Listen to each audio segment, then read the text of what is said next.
أمانة تقتضي مني اللي أنا فاهمه وشايفه لازم أتصدى ليه وأحله. ساكنة في عزبة أبو قر وكانت كلها حشرات وكانت بيوت وحشة وكان جو برد علينا والنطرة بتنطر علينا. اللي انتوا شايفينه ده هو عبارة عن دولة ما قدرتش تلبي مطالب النمو اللي موجود فيها. وحشة أوي، حاجات حشرات كانش حلو الصراحة. الولاد اللي تتربى في الحتت دي لا مؤاخذة.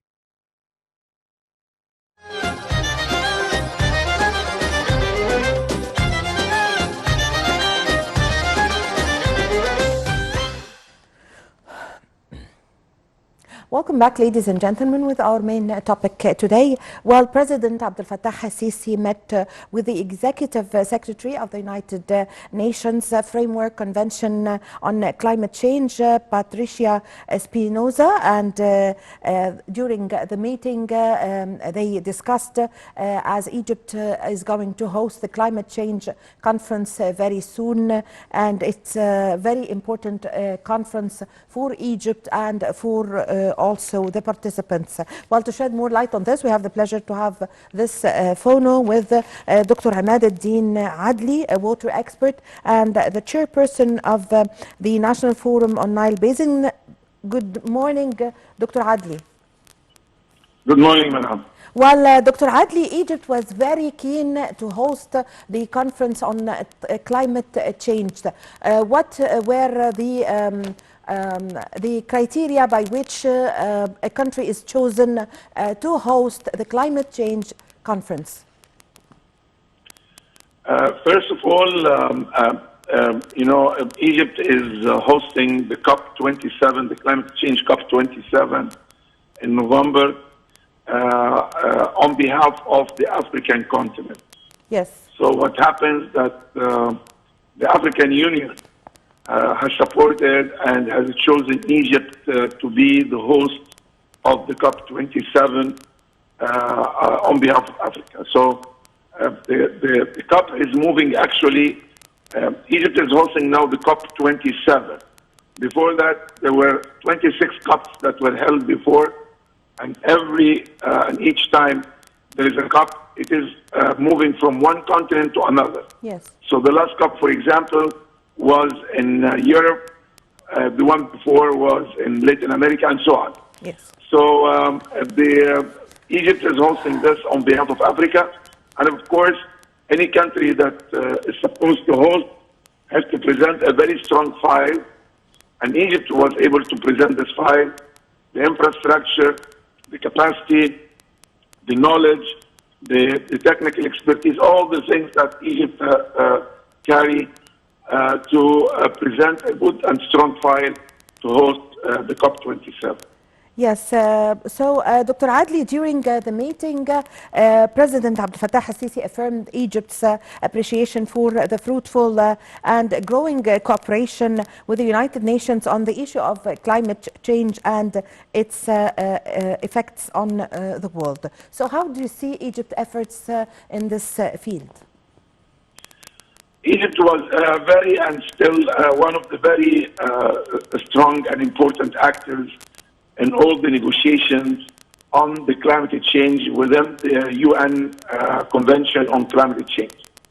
The Executive Secretary who met with His Excellency President Fattah al-Sisi, her visit was very important to show that the Secretariat will be in very strong and full partnership with the government of Egypt to facilitate and to be sure that the COP27 in Sharm el-Sheikh next November will be a real success. Yes. So the role that Egypt has played in the last more than 25 years, almost 30 years, since the Climate Change Convention was endorsed, it has been very important and pivotal in the achievements of the Secretariat. Yes, Dr. Adly, also the Secretary General of the United Nations Framework Convention on the Climate Change, during her meeting with President Abdel Fattah al-Sisi, she expressed her honor to meet the President and stressed her aspiration that the next summit would be that is going to be hosted by Egypt in Sharm el-Sheikh will be a landmark summit on the issue of climate change. How do you see this, or how do you read her statements?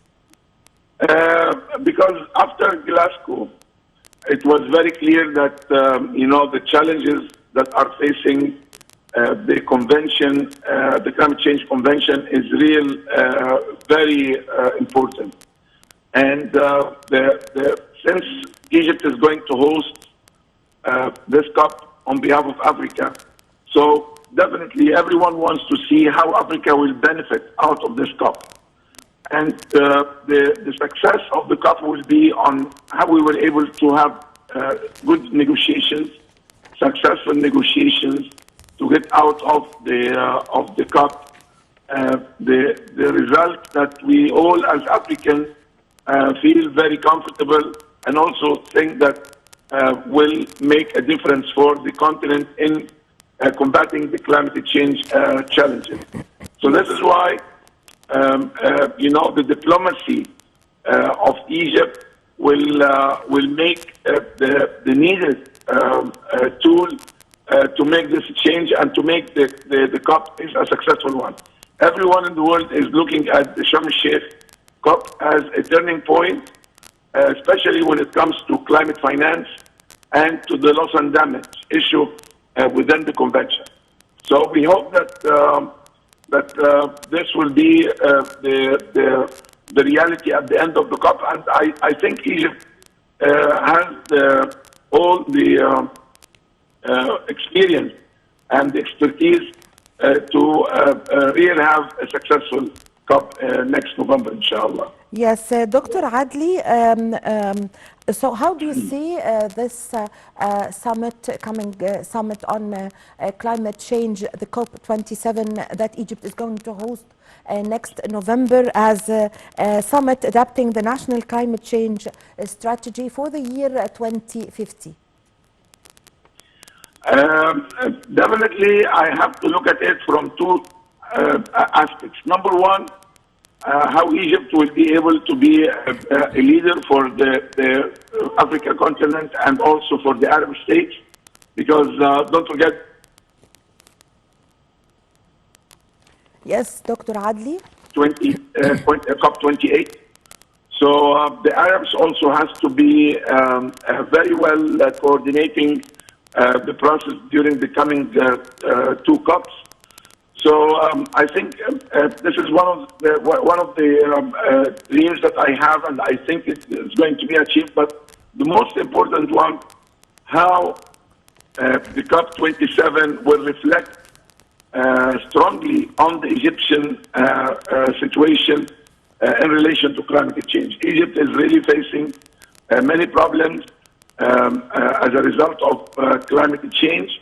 One of them is the sea level rise in the Mediterranean, and how we are going to protect our shores and our coastal areas and the development in these areas. Another challenge is the drought coming because of the loss of and the water scarcity especially coming from the Nile. The other thing is for the flooding, issues of flooding, and Egypt is also taking very good steps on adaptation in relation to flooding, and especially in the hotspots and the most vulnerable areas in Egypt. Yes. So a very strong strategy for climate change, which is already in place.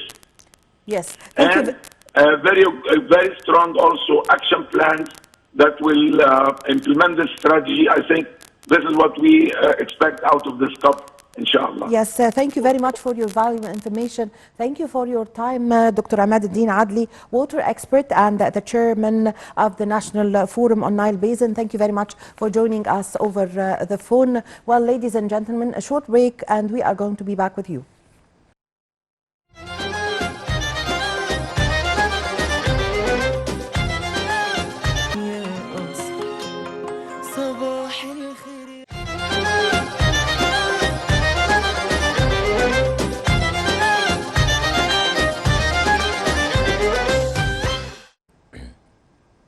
Welcome back. March is the month of women, not only in Egypt but around the world. And actually, Egypt celebrates Women's Day on the 16th of March.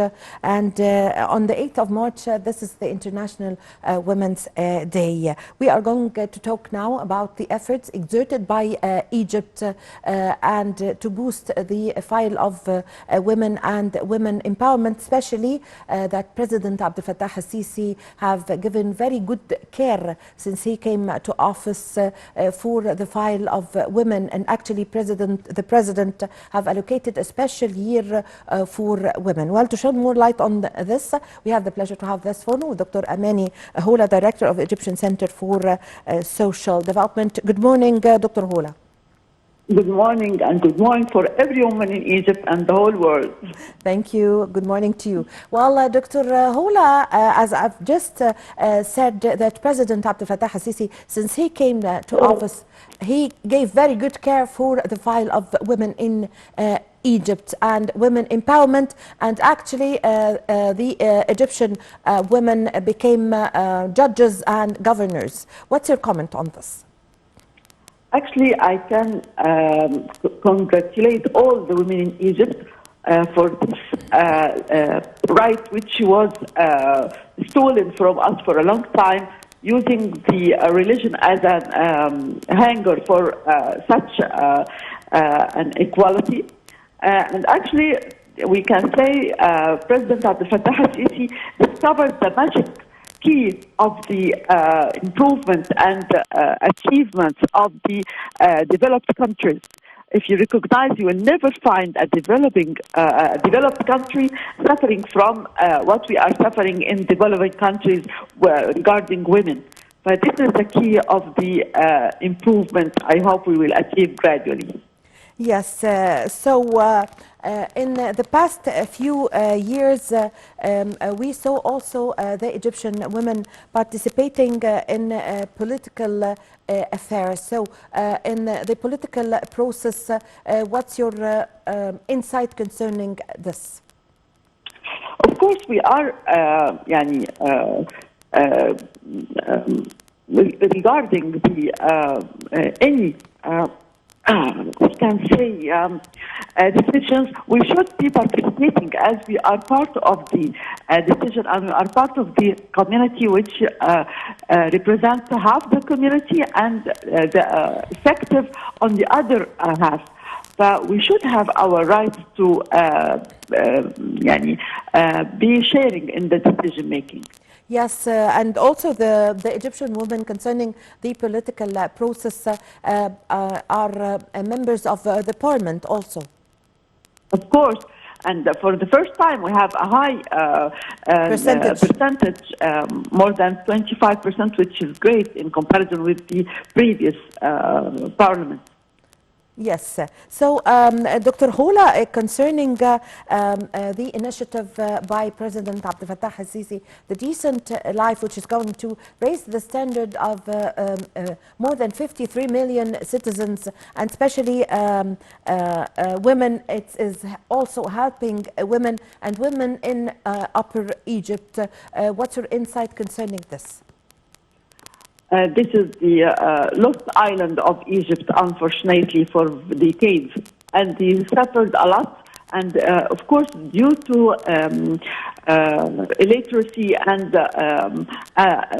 weakness of awareness, they start to have overpopulation who are not educated, and they don't have enough skills to be independent. They suffered a lot, and it's time for them to have really decent life. And thanks for this lovely movement, really. Yes, I thank you very much, Dr. Amani Hula, Director of the Egyptian Center for Social Development. Thank you very much for joining us over the phone. Ladies and gentlemen, a short break, and I'm going to be back with you.